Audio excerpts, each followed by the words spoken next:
अस्सलाम वालेकुम नाज़रीन, डीप एंगल के एक और ख़ास और फिक्री एपिसोड के साथ मैं हूँ जुल्फ़िकार अली निगरी। आज की इस वीडियो में हम बात करेंगे अलम और अलमदारी की तारीख पर।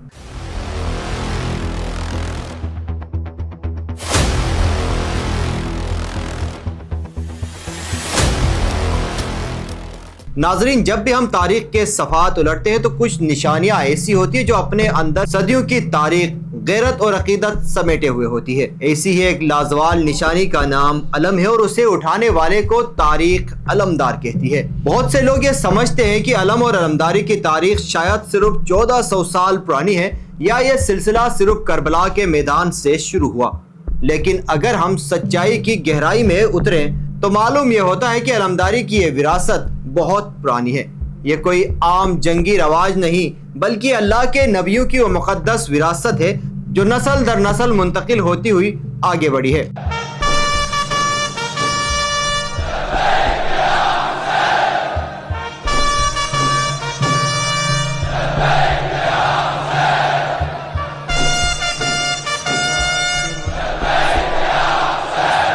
बकौले शायर, सर बकफ उठे हैं जब अहले सफा याद रहे, हुक्म परचम भी तो है हुक्म खुदा याद रहे। नाजरीन, अगर हम अलम की इल्हामी तारीख का सुराख लगाएं तो अलमदारी का ये सफर हमें तारीख के उस अजीम मोड़ पर ले जाता है जहां बुत शिकनी की तारीख रकम हुई, यानी हजरत इब्राहीम खलीलुल्लाह अलैहिस्सलाम का दौर मुबारक। तारीख की मोतबर रवायात गवाह हैं कि जब हजरत इब्राहीम अलैहिस्सलाम ने नमरूद के बातिल खुदाओं, उसके जुल्म और उसकी सरकशी के खिलाफ ऐलान हक किया तो अल्लाह तबारक व तआला के हुक्म से उन्होंने एक परचम बुलंद किया। ये परचम उस बात का ऐलान था कि ज़मीन पर अब बातिल की हुकूमत नहीं बल्कि सिर्फ और सिर्फ एक अल्लाह की हाकिमियत चलेगी। नमरूद की आग के सामने जिस परचम ने तौहीद की गवाही दी वो इब्राहीम अलैहिस्सलाम का अलम था। आज भी हो जो इब्राहीम का ईमा पैदा, आग कर सकती है अंदाज़े गुलिस्ता पैदा। तारीख बताती है कि हजरत इब्राहीम अलैहिस्सलाम के बाद जब भी खुदा का कोई नबी किसी फिरौन, किसी नमरूद या किसी जाबिर के सामने खड़ा हुआ तो अल्लाह की तरफ से उसे परचम अता किया गया जो इस बात की निशानी होता था कि हक का लश्कर मैदान में आ चुका है। बस साबित हुआ कि अलम उठाना और अलमदार बनना ये सबसे पहले अल्लाह के नबियों की सुन्नत और उनकी विरासत है। यही इब्राहिमी विरासत, यही तौहीद का परचम सदियों सफर तय करता हुआ मक्का की गलियों से होता हुआ कायनात के सबसे अजीम अलमदार यानी रसूल खुदा सल्लल्लाहु अलैहि वसल्लम के दस्ते मुबारक तक पहुंचा। मदीने से हिजरत के बाद जब इस्लाम को अपनी बका की जंगें लड़नी पड़ी तो रसूलुल्लाह सल्लल्लाहु अलैहि वसल्लम ने इस इब्राहिमी परचम को दोबारा बुलंद किया। इस्लाम में अलम किसी कबीले की शान और शौकत का नाम नहीं था बल्कि ये परचम तौहीद का था और अल्लाह के रसूल ने अपनी पूरी जिंदगी में बदर से लेकर हुनैन तक ये अजीम अलम हमेशा उस हस्ती को अता किया जो कायनात में सबसे शुजा और साहिबे किरदार थी, यानी अमीरुल मोमिनीन हजरत अली इब्न अबी तालिब अलैहिस्सलाम। गज़वे खैबर का वो मंजर तो तारीख कभी भूल ही नहीं सकती। जब कई दिन तक खैबर का किला फतह न हुआ तो अल्लाह के रसूल सल्लल्लाहु अलैहि वसल्लम ने मजमे के सामने खड़े होकर ऐलान फरमाया, कल मैं अलम उस शख्स को दूंगा जो कर्रार होगा, गैर फर्रार होगा। वो अल्लाह और उसके रसूल से मोहब्बत करता है और अल्लाह और उसका रसूल भी उससे मोहब्बत करते हैं। और अगले दिन कायनात ने देखा कि वो अलम रसूलुल्लाह सल्लल्लाहु अलैहि वसल्लम ने मौला अली अलैहिस्सलाम के हाथों में लहराया और खैबर फतह हो गया। उस दिन दुनिया को समझ आया कि अलमदार उसे कहते हैं जिसकी शुजाअत पर खुदा और रसूल भी गवाही दे। किसी ने क्या खूब कहा था, शाह खैबर शिकन दस्त मुश्किल कुशा, शाह खैबर शिकन दस्त मुश्किल कुशा, जान खत्म रसूल जिसके हाथों में खुद मुस्तफा ने दिया वो अलम मिल गया।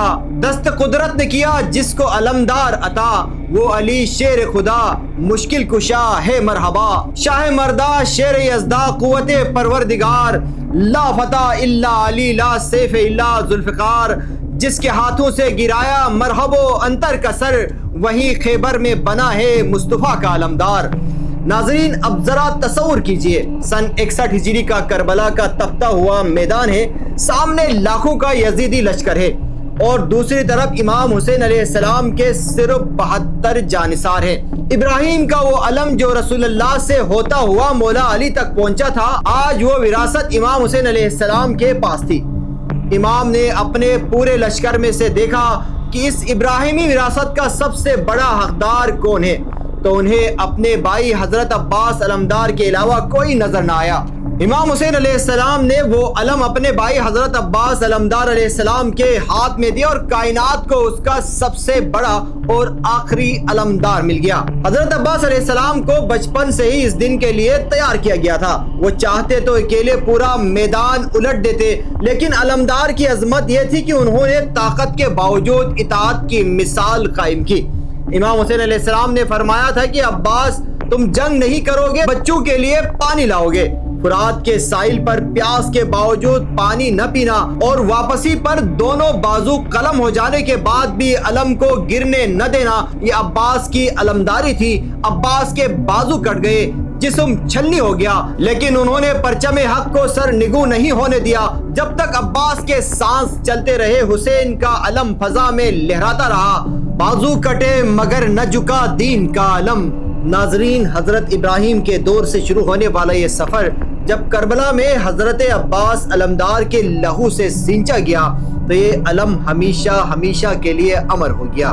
آج دنیا کے ہر کونے میں جو علم لہراتا ہوا نظر آتا ہے وہ صرف رسم نہیں ہے، یہ اس بات کا ثبوت ہے کہ ظالم چاہے کتنا ہی طاقتور کیوں نہ ہو، جیت ہمیشہ سچ اور حق کی ہوتی ہے۔ یہ علم ہمیں درس دیتا ہے کہ حالات کتنے ہی کٹھن کیوں نہ ہو، اپنے نظریے پر قائم رہنا ہی اصل علمداری ہے۔